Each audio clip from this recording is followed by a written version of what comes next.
আল্লাহ রাব্বুল আলামিনকে ভয় করে চলা, এর অভ্যস্ততা আমাদের গড়ে ওঠে এই রমজানুল মুবারকের 1 মাস সিয়াম সাধনার মাধ্যমে।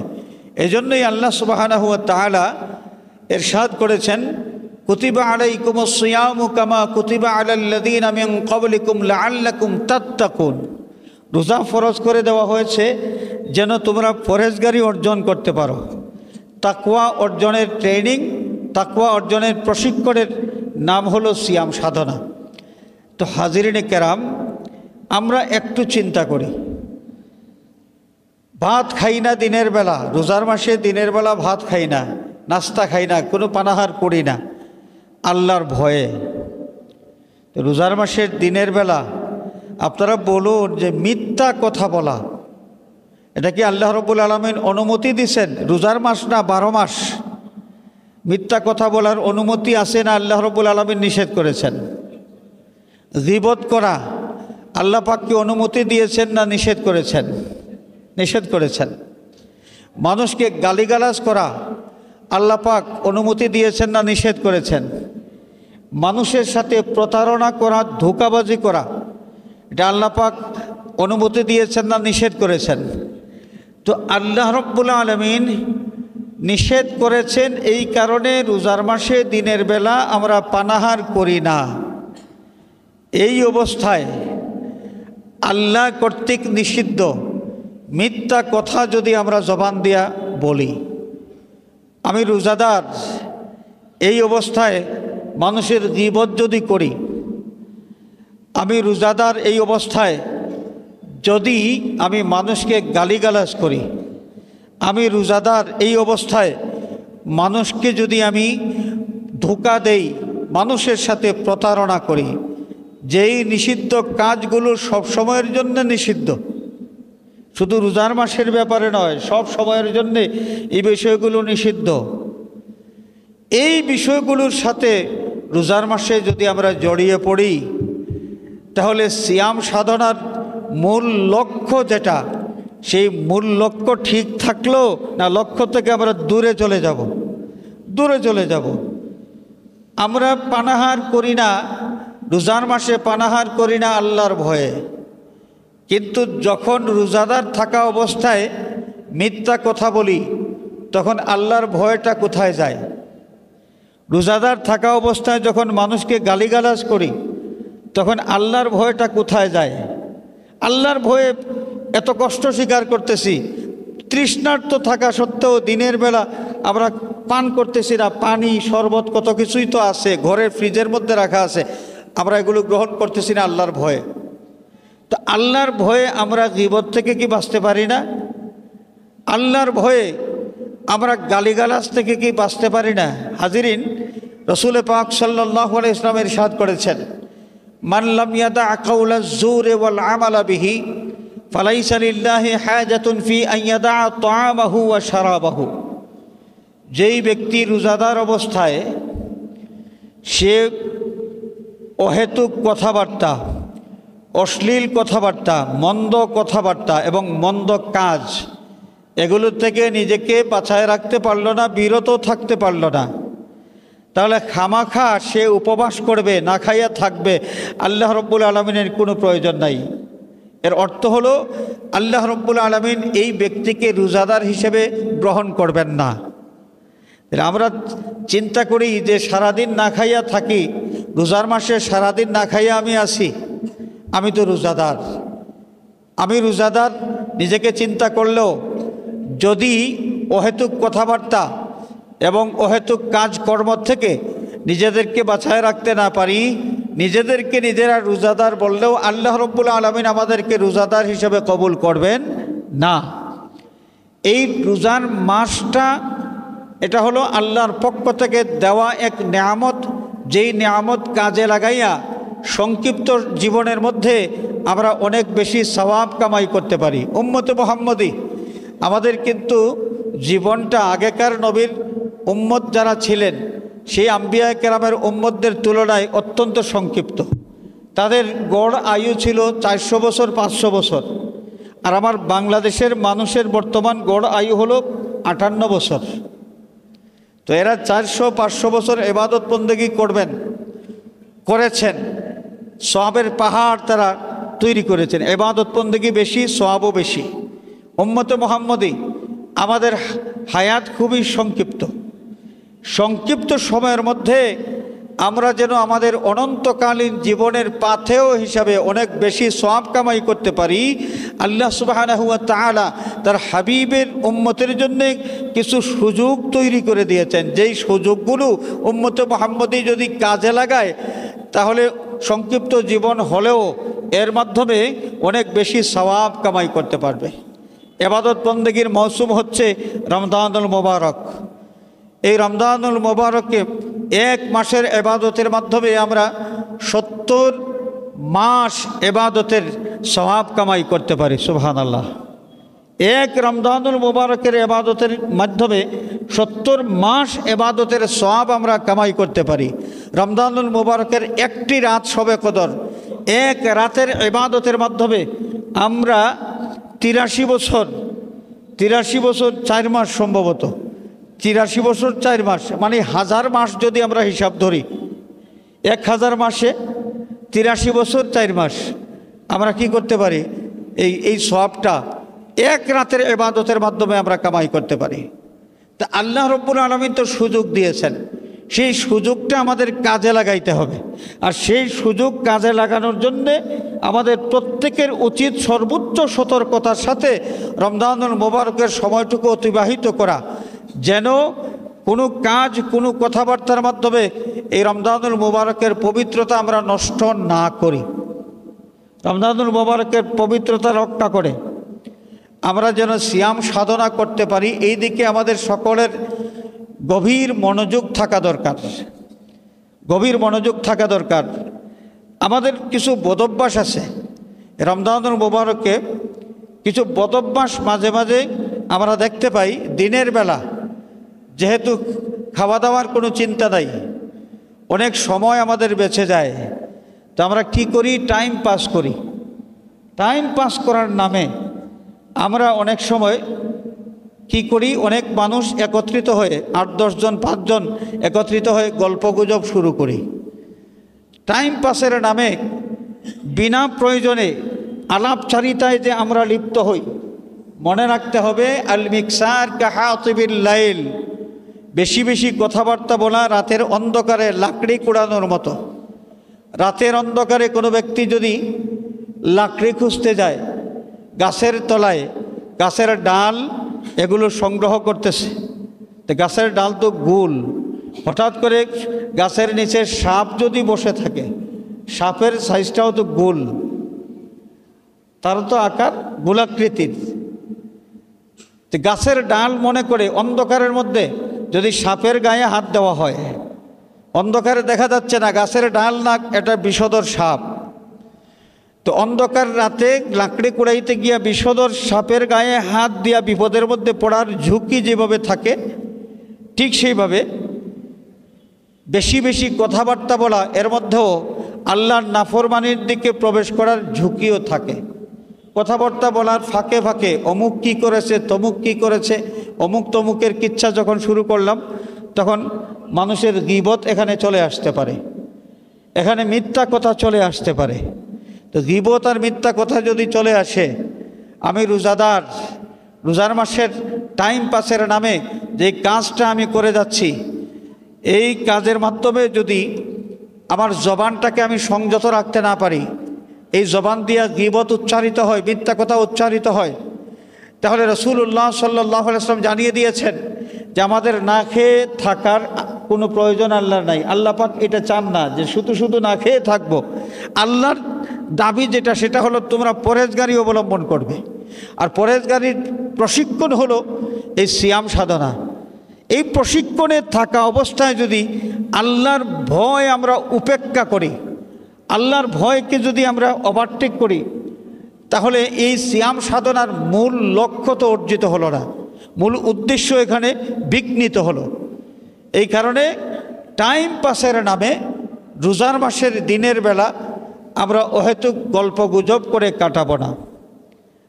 আল্লাহ রাব্বুল আলামিন এই বদভ্যাস থেকে আমাদেরকে যেন হেফাজত করেন, সবাই বলি আমিন। হাজরিনে কেরাম, সিয়াম সাধনা যদি আমরা সঠিকভাবে করতে পারি, একজন রোজাদারের মর্যাদা কত, একজন রোজাদারের কত মর্যাদা আল্লাহ রাব্বুল আলামিন দিয়েছেন। দেখেন, মানুষ যে কোনো আমল করে, যে কোনো আমলের সওয়াবের একটা লিমিটেশন আছে। হাদিস শরীফের মধ্যে এসেছে, রাসূল পাক সাল্লাল্লাহু আলাইহি ওয়াসাল্লাম ইরশাদ ফরমান, কুল্লু আমালি ইবনে আদামা ইউদাআফুল হাসানাতু বিআশরি আমসালিহা ইলা 700 দিফিন। আদম সন্তান কোনো আমল যদি করে, নেক আমল করলে, একটা নেক আমল করলে আল্লাহ পাক মেহেরবানি করে 10 গুণ সওয়াব দান করেন এবং 10 গুণ থেকে বৃদ্ধি করতে করতে 700 গুণ পর্যন্ত সওয়াব দান করেন। যে কোনো আমল, নামাজ হোক, সদকা খয়রাত হোক, তেলাওয়াত হোক, তাসবিহ তাহলিল হোক, জিকির আজকার হোক, যে কোনো আমল আমরা করি, আমলের সওয়াব 10 গুণ থেকে বৃদ্ধি করে 700 গুণ পর্যন্ত লিমিটেড করা হয়েছে। কিন্তু রোজার ব্যাপারে আল্লাহ রাব্বুল আলামিন নিজেই বলে দিয়েছেন যে আমার রোজাদার বান্দা যারা আমাকে খুশি করার জন্যে, আমার ভয়ে রোজা রাখতে পারল, রোজাদারের এই রোজা নামক যে আমল, এই আমলের সওয়াবের পরিমাণ কিন্তু 700 গুণ পর্যন্ত সীমাবদ্ধ নয়। আমি আল্লাহ রাব্বুল আলামিন এই সওয়াবের পরিমাণটা উন্মুক্ত রেখে দিয়েছি। কি পরিমাণ সওয়াব দিব সেটা আমি আল্লাহ জানি। সবাই সুবহানাল্লাহ। হাজরিনে কেরাম, আল্লাহ সুবহানাহু ওয়া তাআলা যদি রোজাদারের রোজার সওয়াব আল্লাহর কুদরতি হাতের 1 চিমটি পরিমাণ দিয়ে দেন, 1 চিমটি পরিমাণ, তো আল্লাহর 1 চিমটি পরিমাণ কত হবে আমরা আন্দাজ করতে পারবো না। অসীম সত্তা আল্লাহ, আল্লাহর দেওয়াটার পরিমাণও অসীম। এই জন্যে আল্লাহ রাব্বুল আলামিন প্রত্যেকটা আমলের সওয়াবের একটা সীমাবদ্ধতা দেওয়া সত্ত্বেও রোজার সওয়াবের এই হিসাবটা উন্মুক্ত রেখে দিয়েছেন। আল্লাহ সুবহানাহু ওয়া তাআলা ইরশাদ ফরমান, ফাইন্নাহু লি ওয়া আনা আজজি বিহি। একজন রোজাদার ব্যক্তি কেবলমাত্র আমার ভয়েই রোজা রাখে, আমার মহব্বতের আশাই রোজা রাখে। কারণ এমন কোনো ব্যবস্থা নাই যে কোনো মানুষ যদি রোজা রাখতে না চায় তাহলে সেই পলিসি অ্যাপ্লাই করে তাকে রোজা রাখতে বাধ্য করা হবে। কোনো ব্যবস্থা নাই। কোনো মানুষ নামাজ পড়ে না, আপনি ছড়ির ভয় দেখাইয়া তাকে নামাজি বানাইতে পারেন, নামাজ পড়াইতে পারেন। কোনো মানুষ তিলাওয়াত করতেছে না, আপনি ভয় দেখাইয়া তাকে কিছুক্ষণ তিলাওয়াত করাইতে পারেন। কিন্তু কোনো মানুষ যদি রোজা রাখার ইচ্ছা না করে তাহলে কোনো প্রযুক্তি নাই যে প্রযুক্তি দিয়া একজন মানুষকে রোজা রাখতে বাধ্য করা হবে। মানুষ রোজা রাখে তখনই যখন একমাত্র আল্লাহ রাব্বুল আলামিনকে ভয় করে। তো আল্লাহ রাব্বুল আলামিন ইরশাদ ফরমান, ফাইন্নাহু লি, রোজাদার ব্যক্তি রোজা রাখে একমাত্র আমার উদ্দেশ্যেই, আমাকে খুশি করার জন্যে, আমার ভয়ে, আমার মহব্বত হাসিল করার জন্যে। সুতরাং ও আনা আজজি বিহি, আমি আল্লাহ আমার রোজাদার বন্দার সওয়াবটা নিজের কুদরতি হাতে দান করব। সুবহানাল্লাহ। কিয়ামতের দিন প্রত্যেক মানুষের সকল আমলের সওয়াব দেওয়া হবে ফেরেশতার মাধ্যমে, আর রোজাদারের সওয়াবটা আল্লাহ রাব্বুল আলামিন নিজের কুদরতি হাতে তার বন্দার হাতে তুলে দিবেন। সুবহানাল্লাহ। হাজরিনে কেরাম, আমাদের যে এয়ারপোর্ট আছে না, এয়ারপোর্টের মধ্যে ভিআইপি গেট আছে। তো ভিআইপি গেট দিয়া যাতায়াত করবেন সম্মানিত মানুষ যারা, তারা ভিআইপি গেট দিয়া কেউ প্রবেশ করতেছে এয়ারপোর্টের ভেতর, এটা দেখলেই আমরা এই লোকটা সম্পর্কে আন্দাজ করি যে লোকটা সম্মানিত কোনো ব্যক্তি হবেন। অথবা ভিআইপি গেট দিয়া বের হওয়ার ক্ষেত্রে আমরা চিন্তা করি যে এই লোকগুলো নিশ্চয়ই সম্মানিত কোনো ব্যক্তি হবেন। তো বেহেশতের মধ্যেও কিন্তু ভিআইপি গেটের ব্যবস্থা আছে। ভিআইপি গেট হাদিস শরীফের মধ্যে এসেছে, লিল জান্নাতে সামানিয়াতু আবওয়াব মিনহা বাবুন ইউকালু লাহু রায়্যান লা ইয়াদখুলুহু ইল্লাস সাইমুন। আল্লাহ নবী ইরশাদ ফরমান, বেহেশতের মধ্যে অনেকগুলো গেট আছে, 8টা গেট আছে। 8টা গেটের মধ্যে একটা ভিআইপি গেট যার নাম হলো রায়্যান। এই ভিআইপি গেট দিয়া কেবলমাত্র যাতায়াত করতে পারবে যেই সমস্ত মানুষ রোজাদার। তারাই রোজাদার মানুষ যারা, তাদের জন্যই বেহেশতের মধ্যে ভিআইপি গেটের ব্যবস্থা রাখা হয়েছে। সুবহানাল্লাহ। আল্লাহ রাব্বুল আলামিন একজন রোজাদারের জন্য কত সম্মানের ব্যবস্থা করেছেন। হাজরিনে কেরাম, কিয়ামতের দিন আমাদের আমল যখন ওজন করা হবে, আমল ওজন করার পরে হয়তোবা আল্লাহ রাব্বুল আলামিনের আদালতে আমরা আটকা পড়ে যেতে পারি, আমাদের নেক আমলের পরিমাণ কম হয়ে যেতে পারে। সেই সংকটকালে আল্লাহর হাবিব সাল্লাল্লাহু আলাইহি ওয়াসাল্লাম আমাদেরকে জানিয়ে দিয়েছেন, আস-সিয়াম ওয়াল কুরআন ইয়াশফাআনি লিল আবদি। একজন মানুষ যদি রোজাদার থাকে, রোজাদার ব্যক্তির রোজাটা ওই ব্যক্তির জন্য আল্লাহ রাব্বুল আলামিনের দরবারে সুপারিশ করতে থাকবে। রোজার সুপারিশের বরকতে আল্লাহ রাব্বুল আলামিন আটকে পড়া রোজাদার ব্যক্তিকে নাজাত দিয়ে দিবেন। সুবহানাল্লাহ। তাহলে রোজাটাকে তো সেইভাবে রাখতে হবে। সেই রোজার যত্ন করার জন্যে আমরা সদা সতর্ক থাকব, সর্বোচ্চ সতর্কতার সাথে আমরা সিয়াম সাধনা করব। আল্লাহ রাব্বুল আলামিন যেন আমাদেরকে তৌফিক দেন, সবাই বলি আমিন। এক রোজার মাস কাজে লাগাইয়া 70 মাসের ইবাদতের সওয়াব আমরা কামাই করতে হলে রোজার মাসটাকেও, এই মাসের সময়টাকে গুরুত্ব দেওয়া লাগবে। এক শবে কদরের ইবাদতের বদলা 1000 মাসের ইবাদতের চাইতে বেশি সময়ের সওয়াব কামাই করার জন্য শবে কদরকে আমাদের কী করতে হবে? মূল্যায়ন করতে হবে, কদর করতে হবে। হাজরিনে কেরাম, তো আমরা রোজা রাখবো। আল্লাহর নবী সাল্লাল্লাহু আলাইহি ওয়াসাল্লাম ইরশাদ করেছেন, আহারে উম্মতে মুহাম্মদী, আমরা আমাদের জন্য আল্লাহ রাব্বুল আলামিন কত সুযোগ তৈরি করে দিয়েছেন, কত সুযোগ। আগেকার নবীর উম্মতেরা কোনো নেক আমল করার পরে নেক আমলের সওয়াব তারা পাইতেন, কিন্তু উম্মতে মুহাম্মদীকে আল্লাহ পাক সুযোগ দিয়েছেন নেক আমলের নিয়ত করার সাথে সাথে তার আমল নামার মধ্যে নেকি দেওয়া শুরু হয়ে যায়। সুবহানাল্লাহ।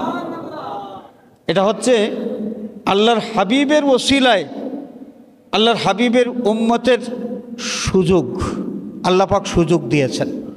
এই সুযোগগুলো আমাদের কাজে লাগাইতে হবে, এই সুযোগগুলোর সদ্ব্যবহার আমাদের করতে হবে।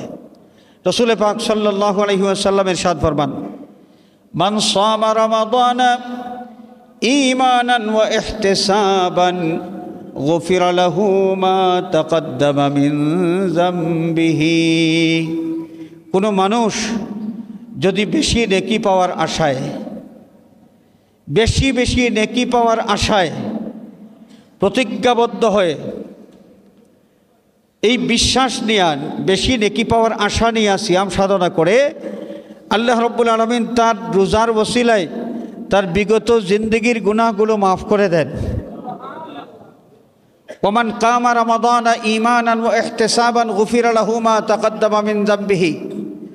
যারা রোজার মাসের রাতের বেলা কিয়ামের লাইল বলতে তারাবির নামাজকে বোঝানো হয়েছে। আমি সংক্ষেপে বলতেছি, এখানে বিস্তর আলোচনা আছে।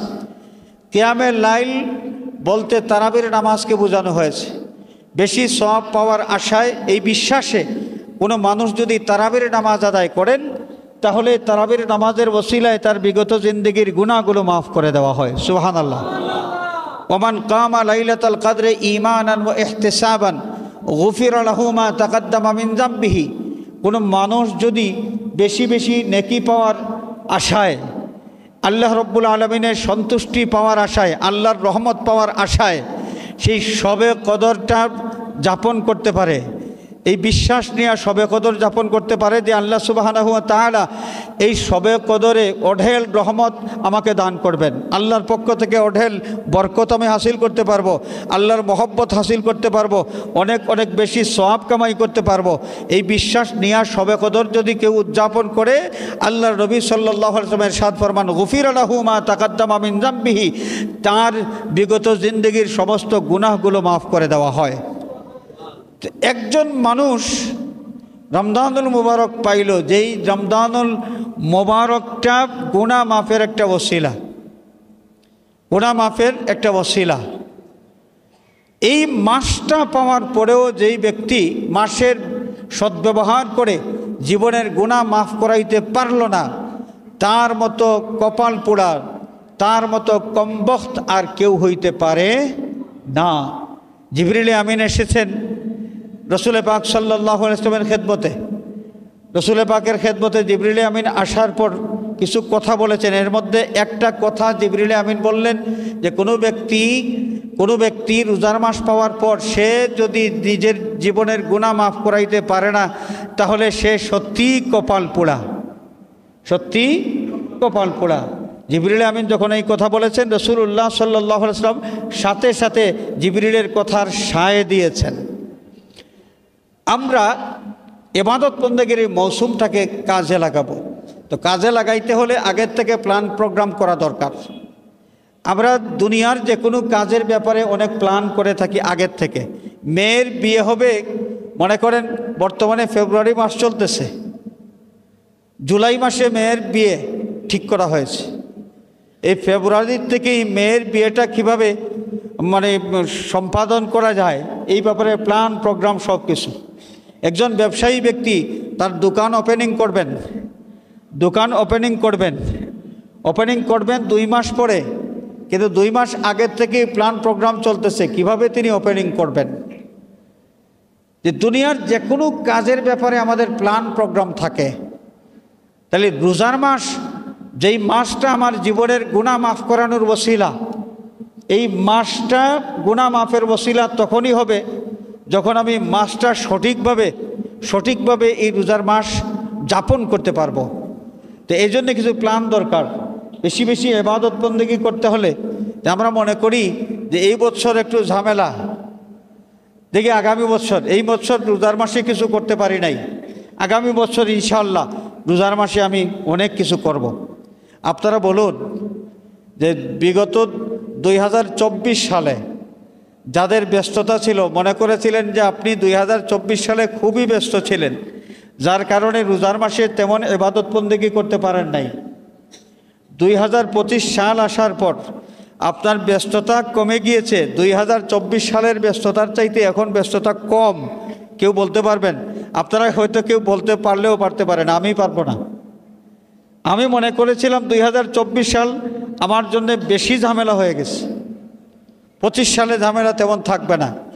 তো 2025 সাল যখন আসলো, এখন দেখি নতুন নতুন ঝামেলা আমার সামনে হাজির হয়েছে।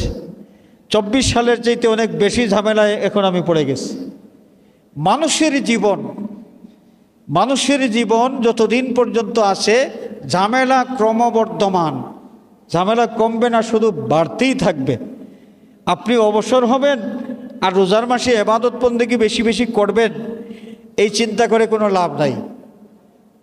যা করার এই ঝামেলার মধ্যেই করতে হবে। আর ঝামেলার মধ্যে করতে হলে আগের থেকে একটা রুটিন, একটা প্ল্যান আমাদের থাকা দরকার। রোজার মাস নুজুলে কোরআনের মাস। এই মাসে বিশেষ করে জিবরিল আমিন আল্লাহ রসুল সাল্লাল্লাহু আলাইহি ওয়াসাল্লামের খেদমতে আগমন করতেন এবং রোজার মাসে জিবরিল আমিন নবীজিকে কোরআনে কারীম, সম্পূর্ণ কোরআনে কারীম তেলাওয়াত করে শোনাইতেন, আর আল্লাহর নবীও জিবরিল আমিনকে কোরআনে কারীম তেলাওয়াত করে শোনাইতেন। নুজুলে কোরআনের মাসে কোরআনে কারীম নিয়ে আমরা যদি ব্যস্ত থাকতে পারি, তাহলে রোজার মাসের সঠিক ব্যবহারের একটা বিষয় আমাদের অর্জন হয়ে যাবে।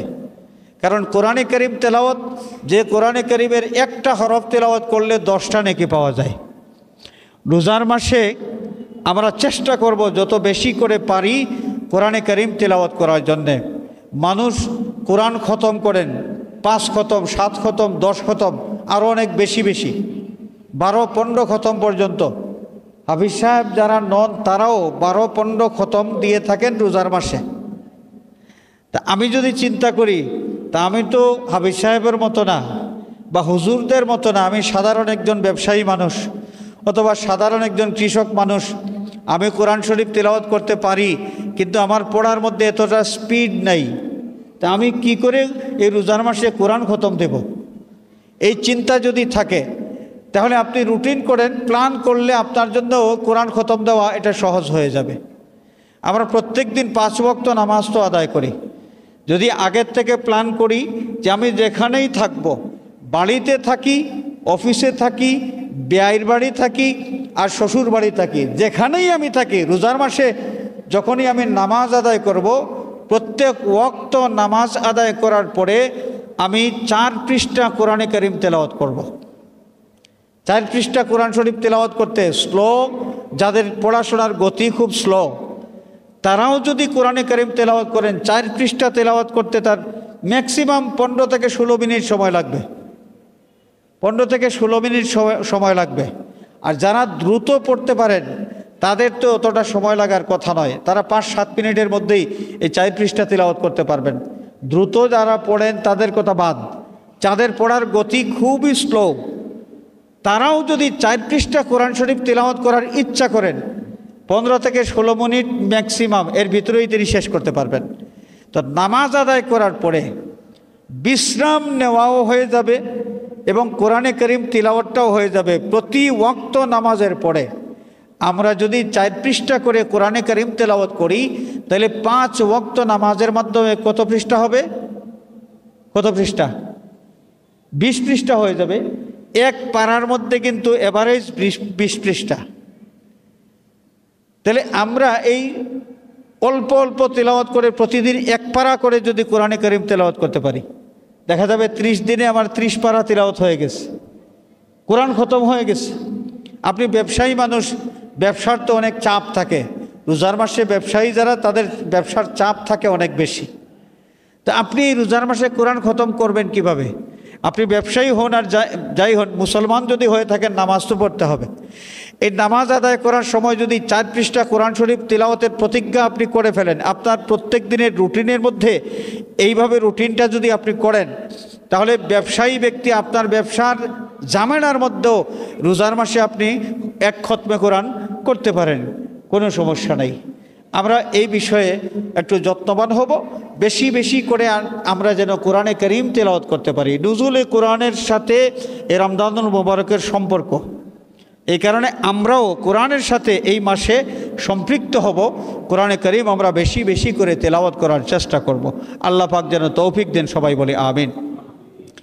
রমজানুল মুবারক আগমন করতেছে, যেই মাসকে কাজে লাগাইয়া আল্লাহর বন্দাবান্দিরা অনেক বেশি রহমত বরকত হাসিল করবেন। এই মাস আসার আগে আমাদের উচিত হবে জীবনের পাপের কথা স্মরণ করে লজ্জিত হইয়া আল্লাহর কাছে ক্ষমা প্রার্থনা করা, চোখের পানি ছাড়া। চোখের পানি ছেড়ে আমরা আল্লাহর দরবারে এই ফরিয়াদ করব যে আল্লাহ, ভুল করেছি, দোষ করেছি, নিজেকে আমি তোমার দরবারে আসামি বানিয়ে ফেলেছি, তোমার সাথে নমস্কার আমি করেছি। আল্লাহ, নিজের অপরাধ আমি স্বীকার করতেছি। শাবান মাসে যদি মাইয়িতের খাতায় নাম উঠে যায়, আল্লাহ এই রোজার মাস পাইলেও পরবর্তী রোজার মাস আমি আর পাব না। জীবনে কি সওয়াব কামাই করলাম, নিজের জীবন নিয়ে যদি চিন্তা করি, নেক আমল তো বেশি দেখি না। আল্লাহ মেহেরবানি করে এই রোজার মাস আসার আগেই আমাকে মাফ করে দাও এবং শয়তানের ওয়াসওয়াসা থেকে তোমার কাছে আমি পানা চাই। আমি যেন এই রোজার মাসটা সঠিকভাবে যাপন করতে পারি। আল্লাহ, তুমি আমাকে এই তৌফিক দিও। আমরা বেশি বেশি করে আল্লাহ রাব্বুল আলামিনের দরবারে কান্নাকাটি করতে হবে। এই রোজার মাসটা আমরা যেন সঠিকভাবে যাপন করতে পারি, এই জন্য বিগত রোজার মাস থেকে আমরা শিক্ষা গ্রহণ করব। এই যে গত বছর রোজার মাসে আমি ইবাদত বন্দেগী যথেষ্ট পরিমাণ করতে পারি নাই, কেন পারি নাই, এই কারণগুলো আমাদের খুঁজে বের করতে হবে। এবং সেই কারণ, যেই কারণগুলোর কারণে রোজার মাসে বেশি বেশি ইবাদত বন্দেগী করতে পারি নাই, সেই কারণগুলো এই রোজার মাসে যেন আমাকে আমার সাথে যেন সাক্ষাৎ না করে। আমরা রোজার মাস আসার আগেই এই বিষয়ে চিন্তা করে এর একটা সমাধান আগের থেকেই রেডি করে রাখব। রোজার মাস আসার আগেই আমরা কিছু টাকা পয়সা রোজার মাসে দান করার জন্যে আমরা বাজেট করব। রোজার মাসের সব কিছুর সব তো বেশি, দান খয়রাতেরও সব বেশি। আর রোজার মাসে অন্য সময়ের চাইতে বেশি দান করা, এটা নবীজির সুন্নত। সুবহানাল্লাহ। বুখারী শরীফের হাদিস, সাইয়্যিদনা আব্দুল্লাহ বিন আব্বাস রাদিয়াল্লাহু তাআলা আনহুমা থেকে বর্ণিত। তিনি বলছেন যে যে কানা রাসূলুল্লাহ সাল্লাল্লাহু আলাইহি ওয়াসাল্লাম আজওয়াদান নাস ওয়া কানা আজওয়াদা মা ইয়াকুনু ফি রমাদান হিনা ইয়ালকাহু জিবরিল। আল্লাহর নবী সাল্লাল্লাহু আলাইহি ওয়াসাল্লাম সবচাইতে বেশি দানশীল ছিলেন। আর আল্লাহর নবী অন্য সময়ের চাইতে অনেক বেশি বেশি দান করতেন রোজার মাসে, অনেক বেশি বেশি দান করতেন রোজার মাসে। তো অন্য সময়ের চাইতে রোজার মাসে দান খয়রাত করা, বেশি দান খয়রাত করা, এটা হচ্ছে নবীর সুন্নত। দান খয়রাতের পরিমাণ বাড়ানো, রোজার মাসে দান খয়রাতের পরিমাণ বাড়ানো, এটা হচ্ছে আল্লাহর নবীর একটা সুন্নত। এবং এই দান খয়রাত কী পরিমাণ আপনি করবেন, আগের থেকে যদি আমরা প্ল্যান করি, একটা বাজেট করতে পারি, তাহলে একজন গরিব মানুষ হইলেও তিনিও ইচ্ছা করলে রোজার মাসে কিছু দান খয়রাত করতে পারেন। মনে করেন প্রতিদিন আপনি একজন মানুষকে ইফতার খাওয়াবেন, তো ইফতারের জন্যে কত টাকা লাগে একটা হিসাব আপনি করবেন। ধরেন 50 টাকা, একটা কথার কথা বলতেছি আমি, ইফতার তো 1000 টাকায়ও খাওয়ানো যায়, ওইদিকে আমি গেলাম না, আমি গরিব মানুষের কথা বলতেছি। প্রতিদিন একজন মানুষকে ইফতার খাওয়ানোর জন্য সচরাচর আমাদের ইফতারের যা ব্যবস্থা, এটা 50 টাকা হইলে মনে করলাম যে ইফতার হয়, 30 দিন যদি ইফতার খাওয়াইতে হয়, আমার 1500 টাকা হইলেই 30 দিন ইফতার খাওয়ানো সম্ভব হবে একজন রোজাদারকে। আর 30 দিন কোনো রোজাদারকে যদি কেউ ইফতার খাওয়াইতে পারেন, রাসূলুল্লাহ সাল্লাল্লাহু আলাইহি ওয়াসাল্লাম ইরশাদ করেছেন তার জিন্দেগির গুনাহ মাফ হয়ে যাবে এবং জাহান্নামের আগুন থেকে আল্লাহ রাব্বুল আলামিন ওই ব্যক্তিকে নাজাত দিয়ে দিবেন। সুবহানাল্লাহ। রোজাদারকে ইফতার খাওয়ানো কত মর্যাদার একটা আমল, কত গুরুত্বপূর্ণ একটা আমল। তো আপনি হঠাৎ করে তো চাইলে পারবেন না, আগের থেকে যদি প্ল্যান করেন, আপনি গরিব মানুষ হইলেও পুরা রোজা মাস প্রতিদিন কমপক্ষে একজন রোজাদারকে ইফতার খাওয়াইতে পারেন। ইফতার খাওয়ানোর ব্যাপারে একটা ভুল বুঝাবুঝি আমাদের মধ্যে আছে, ইফতার খাওয়া আর খাওয়ানো। এই ক্ষেত্রে একটা হলো আমাদের ধারণা যে রোজার মাসে কারো ঘরে ইফতারের দাওয়াত খাইলে আমার সারাদিনের রোজার সওয়াব ওই দাওয়াত যিনি খাওয়াইলেন তিনি নিয়ে নেবেন। এই কথাটা কেন বললাম, আমার কাছে জানতে চাওয়া হয়েছে, একটা গ্রামের মধ্যে এই অভ্যাসটা ছিল, কেউ কারো বাড়ি ইফতারের দাওয়াত খাইতে যাইতো না, পুরা গ্রামের মধ্যে সব মানুষের এই অভ্যাস। এখন ওই গ্রামে আমি যাওয়ার পর পঞ্চায়েতের পক্ষ থেকে আমার কাছে জানতে চাওয়া হয়েছে, হুজুর আমাদের গ্রামে তো কেউ কারো বাড়ি ইফতারের দাওয়াত খাইতে আমরা যাই না, আমরা মনে করি যার বাড়ি ইফতার খাইলাম আমার সারাদিনের রোজার সওয়াবটা তিনি পেয়ে যাবেন, আমি সওয়াব পাবো না। এই জন্যে আমরা কারো বাড়ি দাওয়াত খাইতে, রোজার মাসে ইফতারের দাওয়াত খাইতে যাই না। তা আমি তাদেরকে বুঝাইলাম, আল্লাহর নবী সাল্লাল্লাহু আলাইহি ওয়াসাল্লামের হাদিস শরীফ তিলাওয়াত করে ওনাদেরকে শোনাইলাম, বুঝাইলাম, ইফতার খাইলে যিনি খাওয়াইলেন তিনি সওয়াব পাবেন, এটা সত্য। কিন্তু যিনি ইফতারের দাওয়াত খাইলেন তার সওয়াবটা যে উনি নিয়ে নেবেন, এটা পাইলেন কই? আল্লাহর সওয়াবের ভাণ্ডারে কোনো কমতি আছে নাকি? কমতি আছে? আমি যদি উনার বাড়িতে ইফতারের দাওয়াত না খাইতাম তাহলে ইফতার খাওয়ানোর সওয়াব তিনি পাইতেন না, আমি ইফতার খাইয়া সওয়াব পাওয়ার সুযোগ তাকে করে দিলাম। তা আমি সুযোগ করে দেওয়ার কারণে আমার রোজার সওয়াব তো আমি পাবো, আমি অতিরিক্ত আরও সওয়াবও পাবো। সুবহানাল্লাহ। ইফতার খাওয়াইয়া কোনো ব্যক্তি যেই পরিমাণ সওয়াব পাবেন, যিনি ইফতারের দাওয়াত খাইলেন, দাওয়াত খাইয়া ওই ব্যক্তিকে সওয়াব পাওয়ার সুযোগ করে দিলেন, সমান সমান সওয়াব আল্লাহ রাব্বুল আলামিন ওই রোজাদার ব্যক্তিকেও দান করে দেবেন। সুবহানাল্লাহ। খাওয়াইয়া তিনি যা সওয়াব পাবেন তাকে সুযোগ করে দেওয়ার কারণে আমিও সমান সওয়াব পেয়ে যাব। সুবহানাল্লাহ। আদ-দাল্লু আলাল খাইরি কাফাইলিহি, নবীজি সাল্লাল্লাহু আলাইহি ওয়াসাল্লাম ইরশাদ ফরমান যে কোনো ব্যক্তি কোনো ভালো কাজের সুযোগ যদি তৈরি করে দেন বা কোনো ভালো কাজের দিক নির্দেশনা দান করেন, তাহলে ভালো কাজ করে, ভালো আমলটা করে ওই ব্যক্তি যে পরিমাণ সওয়াব পাবেন, যিনি সুযোগ তৈরি করে দিলেন সমান সওয়াব আল্লাহ রাব্বুল আলামিন তাকেও দান করে দেবেন। সুবহানাল্লাহ। ইফতার খাওয়ানো এটা অত্যন্ত জরুরি একটা কাজ। রোজার মাসে বেশি সওয়াব কামাই করা এবং বেশি উপকৃত হওয়ার একটা গুরুত্বপূর্ণ আমল হলো রোজাদার ব্যক্তিকে ইফতার খাওয়ানো। আমাদের যে বাড়িঘরগুলোতে 4টা-5টা ঘর আছে, প্রত্যেক বাড়িতে প্রায় বাড়িতেই 4টা-5টা ঘর থাকে। এক ঘরে ইফতার পাকানো হয়, কিছু ইফতার যদি পাশের ঘরের মানুষকে দেই, আবার তারা যদি কিছু ইফতার আমাদেরকে দেন, এইভাবে ইফতারের আদান প্রদান যদি আমরা করি তাহলে সবাই আমরা ইফতার খাওয়ানোর সওয়াব পেয়ে যাব। সুবহানাল্লাহ। হোক না খিচুড়ি, রাসূল পাক সাল্লাল্লাহু আলাইহি ওয়াসাল্লাম আমাদেরকে জানিয়ে দিয়েছেন যে এক ঢুক পানি পান করাইয়াও যদি কোনো ব্যক্তি কোনো রোজাদার ব্যক্তিকে ইফতার করায়, এক ঢুক পানি, গরিব মানুষ কুরমা পোলাও খাওয়াইতে পারবে না, সমস্যা নাই, আল্লাহ নবী ইরশাদ করছেন এক ঢুক পানি অথবা এক টুকরা খেজুর খাওয়াইয়াও যদি কোনো রোজাদারকে ইফতার খাওয়ানো যায়, আল্লাহ রাব্বুল আলামিন এই ব্যক্তিকে সেই পরিমাণ সওয়াব দিবেন। একজন ধনী ব্যক্তি কুরমা পোলাও খাওয়াইয়া রোজাদারকে ইফতার খাওয়াইয়া যে সওয়াব পাবেন, গরিব ব্যক্তি এক ঢুক পানি, এক কুলি সামান্য পরিমাণ কোনো দুধ যদি থাকে, এক টুকরা খেজুর দিয়েও যদি ইফতার খাওয়াইতে পারেন, সমান সওয়াব আল্লাহ রাব্বুল আলামিন ওই ব্যক্তিকেও দান করবেন। সুবহানাল্লাহ। আমরা চেষ্টা করব রোজার মাসে ইফতার খাওয়ানো এই রেওয়াজটা যেন ব্যাপক হয়, এই রেওয়াজটা যেন কি হয়, ব্যাপক হয়।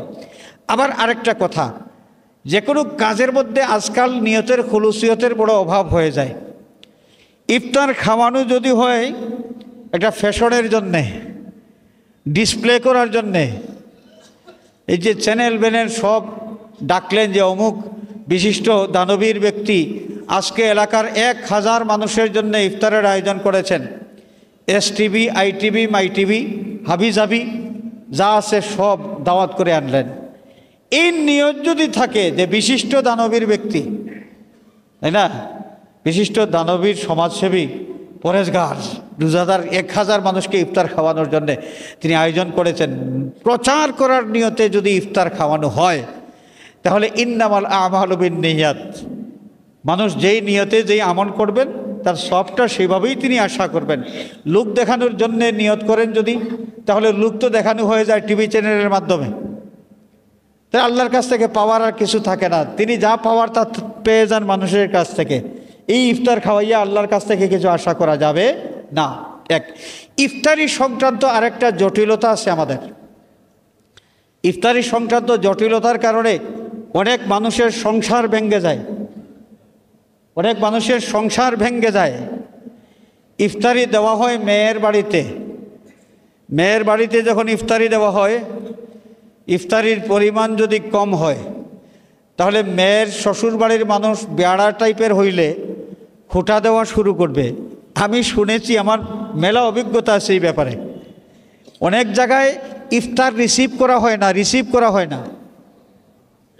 মেয়ের বাড়ির থেকে যখন ইফতারি আসে, মেয়ের বাপের বাড়ির থেকে ইফতার রিসিভ করা হয় না। কেন? যে আমাদের জনসংখ্যা বেশি, আপনার এই সামান্য ইফতার নিয়ে আমাদের কিছুই হবে না, আপনার ইফতার আপনি নিয়ে চলে যান।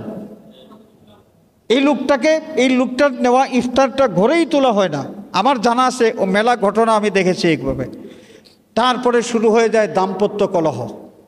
এই মেয়েটাকে খুশাখুশি করা শুরু করে যে তুমি ফকিরের মেয়ে, তোমার বাপ একটা ফকির মানুষ, ফকির মার্কা, লজ্জা করলো না যে এই সামান্য ইফতারি নিয়ে এসেছে। এই ধরনের খুশা দেওয়া কথাবার্তা শুরু হয়ে যায়। শেষ পর্যন্ত অনেক সংসার কিন্তু ভেঙে যায়। এই যেই লোকটা বললেন যে আমাদের লোকজন বেশি, আপনার সামান্য ইফতারে আমার হবে না, তা আপনার পুরা পঞ্চায়েতকে ইফতার খাওয়ানোর দায়িত্ব কি মেয়ের বাপের? আপনার লোকজন যদি বেশি হয়, আপনি যদি আপনার লোকজনকে দাওয়াত করে নিয়ে আসেন আপনার বাড়িতে মানুষ ইফতার খাবে, মেয়ের বাপেরটা কেন খাবে? মেয়ের বাপেরটা কেন খাবে? আপনি দাওয়াত করেছেন আপনার পঞ্চায়েত, আপনি না ইফতারের ব্যবস্থা করবেন? এই বিষয়গুলো আমাদের খেয়াল রাখতে হবে। ইফতার যিনি দিবেন তার সাধ্য অনুযায়ী স্বতঃস্ফূর্তভাবে যা দিবেন আলহামদুলিল্লাহ আমরা সাদরে বরণ করব। এটাই হচ্ছে ইমানদারের উচিত। আর আজকাল এই ইফতারকে কেন্দ্র করে এটা অপসংস্কৃতির একটা অপসংস্কৃতি। কিন্তু ইফতারি দেওয়া কি পরিমাণ দেওয়া লাগবে, হাবিজাবি কত কিছু, কম হইলে রিসিভ করব না, খোটা দেব, এগুলো করা আমাদের রোজার পবিত্রতা নষ্ট হয়ে যাবে। তারপর ইফতারি যদি রোজার মাসের 20 তারিখের পরে আসে, মেয়ের বাপ হয়তো বা কোনো ঝামেলার মধ্যে ছিলেন, ইফতারি দিতে পারেন না এই মাসের প্রথম দিকে, 20 তারিখের পরে আসে, 25 তারিখের পরে আসে, তাহলে সেখানেও আবার ঝামেলা। যে আমাদের অনেক মানুষ এতেকাফে ঢুকে গেছে, এখন আপনি ইফতারি নিয়ে এসেছেন, তো আপনার লোক এতেকাফে ঢুকছে, তো সমস্যা কি? এই ইফতার গ্রহণ করতে আপনার সমস্যাটা কোন জায়গায়? এখানে খোটাখুটির আবার কি আছে, কুচাকুচির আবার কি আছে? হাজরিনে কেরাম, ইফতার রোজার মাসের গুরুত্বপূর্ণ একটা বিষয়, কিন্তু এই বিষয়টা নিয়ে আমাদের মধ্যে কোনো অপসংস্কৃতি যেন তৈরি না হয়। তো ওইখানে এই রেওয়াজটা কেমনে প্রতিষ্ঠিত হইল? শুধু মেয়ের বাপ ইফতার দেওয়া লাগবে, আর ছেলের বাপ আর তার মেয়ের বাপকে, মানে পুত্রবধূ তার বেয়াইকে যে ইফতার খাওয়াইতে পারবে না, এই নিষেধাজ্ঞাটা কে জারি করলো? সুতরাং আমাদের সমাজে আমি চাই ইফতার দেওয়া নেওয়ার প্রচলিত যে রেওয়াজ আছে, যেটা চলমান আছে, এটার একটা সংস্কার হোক। মেয়ের বাপ ইফতার খাওয়াইবেন, ঠিক আছে, ছেলের বাপ ও মেয়ের বাপকে কিছু ইফতার খাওয়ানোর এই রেওয়াজটাও চালু হোক। আর একটা বিষয় বলে আমি শেষ করতেছি, ফিতরা দেওয়া। আমরা ফিতরা দেই বছরে কয়বার ফিতরা দেই? একবার ফিতরা দেই। ফিতরা কারা দেই? ফিতরা ওয়াজিব হয় কোন মানুষের উপর? যে মানুষ সামর্থ্যবান, ধনী মানুষ, তার উপরই ফিতরা ওয়াজিব হয়। ফিতরা দেওয়ার ক্ষেত্রে আমরা আটার দাম হিসাব করি। আমরা কিসের দাম হিসাব করি? আটার দাম হিসাব করি। আটার দাম কেন হিসাব করি? যে আটার দাম কম টাকায় ফিতরা দেওয়া হয়ে যাবে। তো আপনি একজন গরিব মানুষকে সাহায্য করবেন, গরিব মানুষকে ঈদের খুশিতে আপনি শরিক করবেন, ওখানে টাকা বাঁচানোর ধান্দা কেন করতেছেন? মাত্র একবার ফিতরা আপনি দেবেন, বছরে মাত্র একবার। শুধু আটার দাম আমরা হিসাব করি, কিন্তু আমরা সেটা বুঝি না যে হাদিস শরীফের মধ্যে আল্লাহ নবী সাল্লাল্লাহু আলাইহি ওয়াসাল্লাম আটার কথা, যেই যুগের আটার কথা বলেছেন, সেই যুগে খেজুরের চাইতে আটার দাম অনেক বেশি ছিল। খেজুরের চাইতে আটার দাম অনেক বেশি ছিল, এটা এক্সপেন্সিভ ছিল তখন। বর্তমান যুগে যদিও আটার দাম তুলনামূলকভাবে সস্তা, তা আমরা সস্তা নিয়েই আমাদের ফিতরার কাজটা সেরে নেওয়ার চেষ্টা করি। আমি আহ্বান করব, যদিও আপনার জায়েজ হয়ে যাবে আটার দামে হিসাব করে আপনি যদি ফিতরা দেন, জায়েজ হয়ে যাবে, কোনো সমস্যা নাই। কিন্তু আপনার মনের মধ্যে এটা যদি থাকে যে গরিব মানুষকে একটু সাহায্য করি, একটু সহযোগিতা করি, যাতে তারাও ঈদের আনন্দে আমাদের সাথে শরিক থাকতে পারে, আল্লাহ রাব্বুল আলামিন খুশি হবেন, এইটা যদি মনের মধ্যে থাকে, তাহলে খেজুরের দাম হিসাব করেও ফিতরা দেওয়া যায়, কিশমিশের দাম হিসাব করেও ফিতরা দেওয়া যায়, পনিরের দাম হিসাব করেও ফিতরা দেওয়া যায়। 5 জন মানুষ যদি এক ঘরের মধ্যে থাকেন, মনে করেন বর্তমান বাজার দর অনুযায়ী আটার দামে যদি আমরা ফিতরা দিই, হয়তোবা ম্যাক্সিমাম কত? প্রতি ফিতরা 110 টাকা হবে। 5 জন মানুষ যদি থাকেন, খেজুরের হিসাব যদি আমরা করি, হয়তোবা প্রতি ফিতরা 1,500 টাকা হবে। 5 জন হইলে 7,500 টাকা, এই ধরনের 5,000 7,500। একজন ধনী মানুষ, আপনি বছরে একবার ফিতরা দেবেন, 7,500 টাকাকে দিতে পারবেন না? আপনি ধনী মানুষ, কিশমিশের দামে যদি ফিতরা দেন, হয়তোবা আরও 2,000 টাকা বেশি হইতে পারে।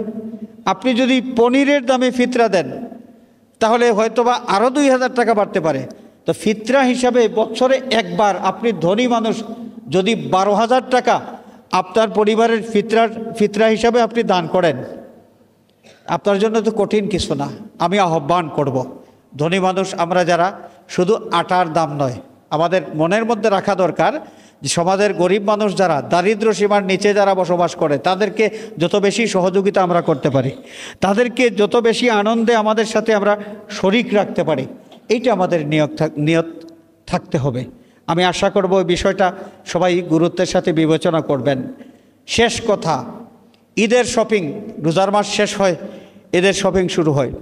তো ঈদের রাত যেটা, ঈদের রাতেই ঈদের শপিং করার জন্য আমরা ব্যস্ত হয়ে পড়ি। এই রাতে বাজারের অবস্থা, মার্কেটগুলোর অবস্থা বড় খারাপ থাকে, একদম হুলস্থুল কাণ্ড। মানুষের ঠেলায় মানুষ, প্রচণ্ড ভিড়। সেই প্রচণ্ড ভিড়ের মধ্যে নারী, পুরুষ, যুবক, যুবতী দোকানে প্রবেশ করতেছে, বের হইতেছে, ধাক্কা ধাক্কি, ঠেলা ঠেলি, শরীরের সাথে শরীরের ঘষাঘষি, এগুলো চলতেছে। ঈদের রাত, এই রাতটা কত গুরুত্বপূর্ণ। যে শবে বরাত কতদিন আগে গেল, শবে বরাতকে আমরা কি গুরুত্ব দেই নাই? শবে বরাতকে গুরুত্ব দেই নাই। সারা রাত জেগে আমরা ইবাদত বন্দেগী করেছি। কেন? যে আজকের রাত দোয়া করলে আল্লাহ রাব্বুল আলামিন দোয়া কবুল করবেন। বেশি বেশি দোয়া করেছি, বেশি বেশি করে ইবাদত বন্দেগী করেছি। শবে বরাত যেইভাবে দোয়া কবুলের জন্যে একটা সুবর্ণ সুযোগ আমাদেরকে তৈরি করে দিয়েছে, আল্লাহ রাব্বুল আলামিন এই সুযোগটা ঈদের রাতেও আমাদেরকে দিয়েছেন। শবে বরাতের চাইতে ঈদের রাতের গুরুত্ব কম নয়। শবে বরাতের চাইতে ঈদের রাতের গুরুত্ব কম নয়। ঈদের রাতেও আল্লাহর বন্দাবান্দি আল্লাহর কাছে যা দোয়া করে আল্লাহ রাব্বুল আলামিন সব দোয়া কবুল করেন। এই রাতটা যেখানে আল্লাহর কাছ থেকে আমরা মাগফিরতের শুভ সংবাদ পাব, আল্লাহর পক্ষ থেকে রহমত পাওয়ার আশা করব, আল্লাহর পক্ষ থেকে বরকত পাওয়ার আশা করব, এই রাতটা যদি শপিংয়ের নামে আমরা কাটাই, তাহলে এই যে ঠেলাঠেলি, ধাক্কাধাক্কি, নারী পুরুষ, যুবক যুবতী, প্রতিটি মুহূর্তে মুহূর্তে কবিরা গুনাহ হচ্ছে। গুনাহ মাফ করানোর জন্য আল্লাহ রাব্বুল আলামিন এই রাতটা আমাদেরকে দান করেছেন, ঈদের রাত। আর আমরা যদি এই রাতে শপিংয়ের নামে সেকেন্ডে সেকেন্ডে গুনাহ কামাই করি, কবিরা গুনাহ কামাই করি, তাহলে আমাদের চাইতে কপাল পোড়া আর কে হইতে পারে? সুতরাং যুবক মানুষ যারা, যুবক বন্ধু যারা আছেন, বিশেষ করে আমি তাদেরকে আহ্বান করব, আমার ভাইরে, ঈদের শপিং আপনি করবেন ঈদের রাতে নয়। আপনি ঈদের আগে, সপ্তাহ দিন আগে, 10 দিন আগে, 8 দিন আগে, 3 দিন আগে ঈদের শপিংগুলো আপনি শেষ করেন। এবং সবচাইতে ভালো হয় শেষের 10 দিন শুরু হওয়ার আগে যদি ঈদের শপিংটা শেষ করতে পারেন। কারণ শেষের 10 দিনের মধ্যে শবে কদর আছে। শেষের 10 দিনের মধ্যে কি আছে? শবে কদর আছে। এমনও হইতে পারে আমি এমন এক রাত্রে গেলাম, ঈদের আগে হইলেও মনে করেন বেজুর রাত হয়ে গেল, আমি গেলাম শপিং করতে, এই রাতেই শবে কদর, এই রাতেই শবে কদর, আমি বুঝলামই না, শবে কদর ফাঁকে দিয়ে চলে গেল, আর আমি মার্কেটে ঘোরাঘুরি করতেছি। আমি আহ্বান করব, ঈদের শপিং টপিং যা আছে সব রোজার মাসের এই প্রথম 2 দশকের ভিতরেই যেন আমরা শেষ করি। প্রথম 2 দশকের ভিতরেই আমরা যেন শেষ করি। শেষের 10 দিন, রোজার মাসের শেষের 10 দিন ঝামেলা আমরা যত কমাইতে পারি, যত বেশি ঝামেলা মুক্ত থাকতে পারি, আমরা রাত জেগে ইবাদত বন্দেগী করতে পারবো। এবং শেষের 10 দিনের যে কোনো একদিন শবে কদর থাকবে, সেই শবে কদর আমাদের নসিব হয়ে যাবে। আল্লাহ রাব্বুল আলামিন এই বিষয়টা বুঝার এবং মানার তৌফিক আমাদেরকে দান করুন। আমিন। ওয়া আখিরু দাওয়ানা আনিল হামদুলিল্লাহি রাব্বিল আলামিন। সাল্লাল্লাহু আলা সাইয়্যিদিনা ওয়া মাওলানা মুহাম্মদ ওয়া আলা আলিহি ওয়া আসহাবিহি ওয়া সাল্লাম। সাল্লাল্লাহু আলা সাইয়্যিদিনা ওয়া মাওলানা মুহাম্মদ ওয়া আলা আলিহি ওয়া আসহাবিহি ওয়া সাল্লাম। আল্লাহুম্মা আমিন। আলহামদুলিল্লাহি রাব্বিল আলামিন। والصلاة والسلام على سيدنا ومولانا وشفيعنا ووسيلتنا محمد وآله وأصحابه وأهل بيته أجمعين. رب اغفر لي ولوالدي وارحمهما كما ربياني صغيرا. رب ارحمهما كما ربياني صغيرا. আয় আল্লাহ, আমাদের হাজিরি কবুল ফরমাও। আয় আল্লাহ, আমাদের तमाम জিন্দেগির গুনাহ খাতা মাফ ফরমাও। তোমার হাবিব সাল্লাল্লাহু আলাইহি ওয়াসাল্লাম আমাদেরকে জানিয়ে দিয়েছেন, শাবান মাসে আগামী 1 বছরের মাইয়িতের তালিকা প্রস্তুত হয়ে যায়। জানি না আমাদের কার নাম মাইয়িতের খাতায় উঠে গেছে। আয় আল্লাহ, আমাদেরকে গুনাহ থেকে পাক সাফ করে দিও। আয় আল্লাহ, সকরাতের মুসিবতের সময় তোমার হাবিবের দিদার দেখাইও। আমাদের জবানে কলিমা শরীফ জারি করে দিও। আয় আল্লাহ, সামনে রমজানুল মুবারক, পরবর্তী রমজানুল মুবারক আর যদি নসিব না হয়, আল্লাহ এই রমজানুল মুবারক সুন্দরভাবে অতিবাহিত করার তৌফিক দিও। এই রমজানুল মুবারককে কাজে লাগাইয়া আমরা জীবনের গুনাহ যেন মাফ করাইতে পারি, তোমার মহব্বত যেন হাসিল করতে পারি, তোমার কুরবত যেন হাসিল করতে পারি। আল্লাহ আমাদেরকে তুমি তৌফিক দিও। আয় আল্লাহ, তোমার হাবিবের জিন্দা মুর্দা তামাম উম্মতকে মাফ ফরমাও। আল্লাহ, অসুস্থ মানুষ যারা, অনেক অসুস্থ মানুষ দোয়া চেয়েছেন, শিফায়ে কামিল আজিল ইনায়াত ফরমাও। বিদেশের জমিনে অনেক মানুষ নানান সমস্যার মধ্যে আছেন, আল্লাহ সমস্যা মুক্ত করে দাও, মুশকিলাত আসান করে দাও। বিদেশের জমিনে যারা সহি সালামতে রাখো, হালাল রুজির তৌফিক দাও, রুজির মধ্যে খয়র আর বরকত এনায়েত ফরমাও। বিদেশ যাওয়ার চেষ্টায় যারা আছেন, আল্লাহ তুমি কামিয়াবি এনায়েত ফরমাও। আয় আল্লাহ, পরীক্ষার্থীদেরকে পরীক্ষার মধ্যে বেহতরিন কামিয়াবি এনায়েত ফরমাও। আমাদের জান মাল ইজ্জত তামাম তোমার হাওয়ালা করলাম। আল্লাহ, জালিমদের জুলুম থেকে পানাহ চাই, হিংসুকের হিংসা থেকে পানাহ চাই, জাদুগিরের জাদু থেকে পানাহ চাই। আয় আল্লাহ, জিন্নাতি ইনসানি ফিতনা থেকে পানাহ চাই, শয়তানের ওয়াসওয়াসা থেকে পানাহ চাই। আল্লাহ, যেখানেই রাখো তোমার রহমতের ছায়ার নিচে রেখে তোমার গোলামি করার তৌফিক দিও আল্লাহ। ও ফাউযু আমরি ইলাল্লাহ, ইন্নাল্লাহা বাসীরুম বিল ইবাদ। بفضل سبحان ربك رب العزة عما يصفون وسلام على المرسلين والحمد لله رب العالمين آمين آمين آمين لا إله